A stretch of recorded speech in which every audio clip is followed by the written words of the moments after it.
This is a 9-inch double-sided lighted mirror. You have 1 times magnification on one side and you have 10 times on the other. It does have a Type-C charging port.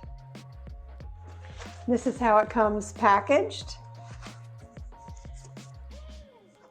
And it does have instructions that comes with it. It comes with a nut here